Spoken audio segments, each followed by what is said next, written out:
In today's video, we're going to talk about South Africa and Rwanda diplomatic issue going on between both countries. So my question is, will this situation lead to Rwanda and South African war? Okay, unless if you don't have a clue about what's going on in African politics, all right, let me put it in perspective. M23 rebels, which allegedly said to be funded by Paul Kagame, who is the leader of Rwanda. Rwanda is a country in Central Africa, close to Uganda, and both countries have some kind of relationship. So, according to every source, allegedly, Paul Kagame, president of Rwanda, is funding and supporting M23 rebels. And M23 rebels are pushing to remove people in power in DRC, Congo. And then where the South Africa comes in, then South Africa is accusing Paul Kagame of funding M23. And M23 accusing M23 of trying to break DRC. So there's a lot of dimensions to it. There's a lot of countries that play in this situation: France, Russia, America. But I'm going to speak to the two players that are involved in Africa, which is Rwanda and then South Africa. So over the years, let me backtrack. Recently, South Africa have sent troops to Congo. I don't know what the real reason why they send those troops. So basically, those troops are more to encounter M23 fights. But so far, M23 have been advancing. Like a month or two ago, they took over Goma, which is a popular town in Congo. So now, while all this is happening, Ramaphosa, as of last month, Ramaphosa and Paul Kagame have a exchange of words. I think I talked about it briefly on this channel. I don't know, but I'm explaining it again. So their borderline back and forth argument is because of one person, they're accusing the other person not being honest about what's going on. So mind you, on record, Paul Kagame have said that he is not funding M23 rebels. He have nothing to do with M23, but according to every sources, that's not the case.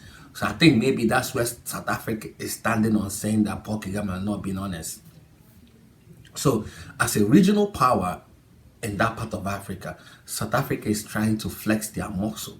So my question now is, would that flexing of muscle push them in the direct contact with Rwanda? Because they are already on official level, they are already having exchange of words. So I put it to you guys, with this whole thing bring South Africa and Rwanda into direct conflict, forget about Congo. If you think share it on the comment section. All right, back to M23. M23 is mainly rebels. They used to fight in Rwanda. They were active. Some of the soldiers used to be active in Rwanda during the Rwanda situation in the 90s. And some of them fled to Congo. So these are rebels that are, if you give them what they want, they go do their deed. So now they are being funded in all kind of resources, because these guys are very, very equipped that it will be a military of a government, a country, to have the kind of equipment M23 have. They are running Congo military out of on one-on-one. M23 is blazing. It's like a bulldozer pushing through. So now that this is heating up, the goal of M23 is to remove the government in power in Congo. I don't know if they will succeed, but given the kind of backing they are having, sponsorship or whichever,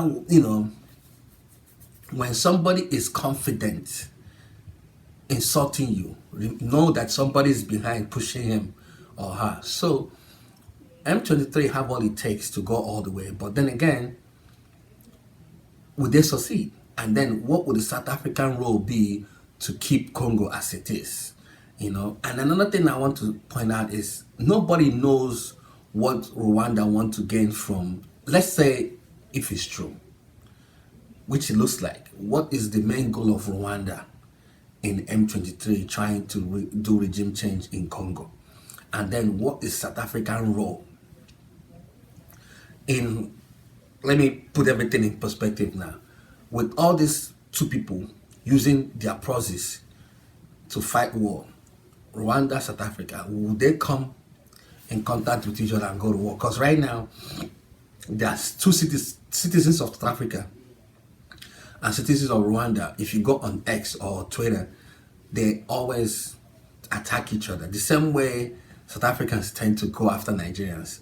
The only reason why is that the Nigerian one is obvious, but Rwanda and South Africans, their tension is heating up, not only on government to official level, but on individuals. So, yeah, let me know what you think. Well, South Africa and Rwanda go to war, face to face. Forget the M23, forget the Congo military. So, and if who will win? I don't pray for violence. I don't pray for it, but just a question.